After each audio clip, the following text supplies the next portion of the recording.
everyone, welcome back to my channel. Now today I thought I would do another educational video about basically how to become independent, and a lot of people ask me this, so I'm gonna do a little background for y'all. So I'm 19, I turned 20 coming up soon, and I'm excited to get into my 20s, but I'm also like, wow, I've done a lot in my life so far.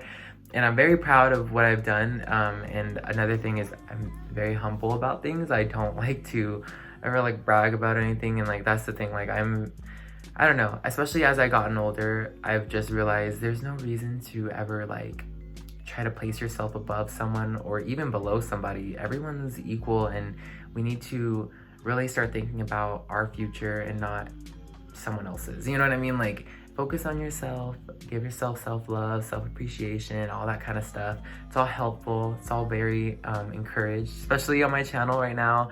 I feel like, or not even now, but just in general, like I feel like appreciation and self-awareness and self-acceptance is so crucial to really good mindset and, you know, becoming an independent person on your own. So I don't know, today I'm going to be talking about that, and I have 5 steps, kind of small things, but pretty obvious yet, you know, broad things to do to become independent. And by independent in this case, I'm talking about independent as living on your own, doing your own thing, not really, you know, having to live with other people, and if you do, a roommate, you know what I mean? So I'm going to discuss all this, and we're gonna jump into that, so I'm excited. Alrighty, so the first thing that I would say, which is a pretty obvious thing, this world runs on money.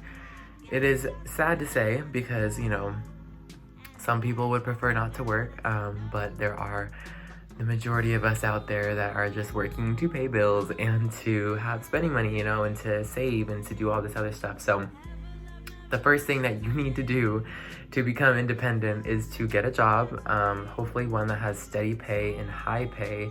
And by high pay, I would just say like $12 an hour or more. That's pretty good. Especially, it depends on where you live. Like, because I'm in Las Vegas, it is a lot cheaper to rent an apartment here than it were to be in California or even anywhere closer to California. It just depends state to state, and then also cost of living is cheaper here than it is in other states. Don't get me wrong though, eventually I wouldn't mind living in Texas because they got really cheap land out there, so you know, you got to think about these things. But the first thing would be get the job that you are, you know, desiring to work at.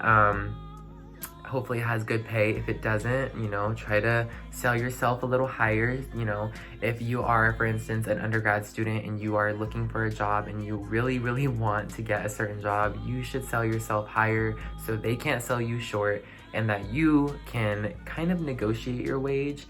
But sometimes it just doesn't happen like that, understandably.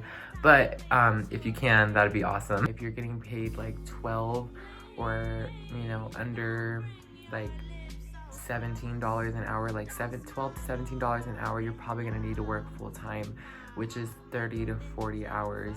So I know it sounds like a lot, but if you live with a roommate, for instance, one person, and your rent is like less than $1,300 or $1,400 plus the bills and whatnot, you should be fine. It's just about managing your money. I really want to in the future, if you guys are interested, so let me know. I have a budget like thing that I use. Basically, like, you take your paycheck, you subtract your bills, you subtract savings, and then you're left with the raw amount that you can use for your budget for the 2 weeks before you get another paycheck. But I would go over that and show you guys how I do all that eventually. But this is just, you know, maybe a suggestion. If you want to see the video or want me to make one, I'll do it. But that is the first step to be independent. The second step were to be to check your credit score, or the second step would be to check or inquire about your credit score. So a lot of people do not realize what your credit score is. Your credit score helps you get an apartment. Your credit score helps you buy a car if you want to get a car, if you weren't bought one, or if you weren't, you know, already handed down a car, or whatever the case is. It helps you with a lot. It also helps you get approved for loans if you're gonna need loans for school or even for a graduate, you know, program. So this stuff is very important. It's just no one teaches you this, and it's like you kind of have to learn for your own. I can do a video also on how credit cards work if someone wants a video on that. I feel like I've taught a lot of people about it so far that I know exactly what to say about it and all this, so let me know. But checking your credit score on Credit Karma is not going to hurt your credit score. If you want to see what number it is, there are ways to get your credit score up, but that would lead to the third thing to help you become independent, which would be, say if you don't have any credit score, like say it's a 0, then you need to start building credit soon. You're able to once you're 18, but you still need a job to apply for a credit card. So there are things called secured credit cards, which you can like literally say, I want to put 500 on this card and I'm going to use it, but not all of it within the month, because that's how they make sure that your credit is good. And then eventually they send these reports off to the credit bureau, and they are the ones that dictate what your number is. But it can only go up if you do good and you manage your credit and you make sure that you're not, spending more than probably 10% of what you're given. So that's going to be different for a secured card. I can go over that again. But a credit card itself, if it is an actual credit card, like for instance, Discover, they have a great program for students called the Student It Card, and that thing is awesome because basically they match you of a whole year's worth of cash back that you earn from purchases. So every purchase you make, you get 1% cash back, meaning that they give you 1% of that transaction as money. You can either put it on your bank statement when you owe a bill, because they'll email you a bill every time, so you don't really have to worry about that. But basically the golden rule is do not use more than 10% of your allowance. So say they approve you for $2,000 per month, that means that you should not be using, I believe, more than 200 of that. So at a time. So you can pay it off, and then once it clears, you can use it again and then keep doing that. But it's better to pay off 10% of it and then continue on. It makes more sense if you start doing things, I promise you, with practice or with the actual card, and using the card, you start to learn so much more info about how credit cards work. So trust me, it'll make sense. But that would be my third step, which is to apply or see what you can do about getting your credit score to go up.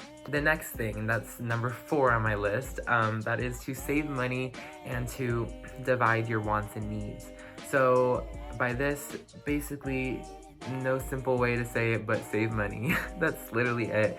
I would say if you are a very, very good saver and you can save a lot of money, honestly, save like 40 or 50% of a paycheck, because that is going to help you in the future, whether you know it or not. It's rainy day money. It's something to help you just in case, you know what I mean? So a lot of people are really hesitant on saving, and it's because they don't know how, and they feel like if they see it and they can touch it, that they can spend it. But in reality, you should be thinking like, oh, that's like a fund, you know what I mean? Like, I'm not gonna take from that. So you have to have a good mindset and be very strict. Self-discipline is the hardest form of self-love. So definitely think about that. And dividing your wants and needs is pretty simple. So you may want all these new clothes, but you need to pay your rent. So you need to, weigh out your options, but also give in to, your wants every now and then, as long as you can afford that and whatnot. So that's the grand scheme of it.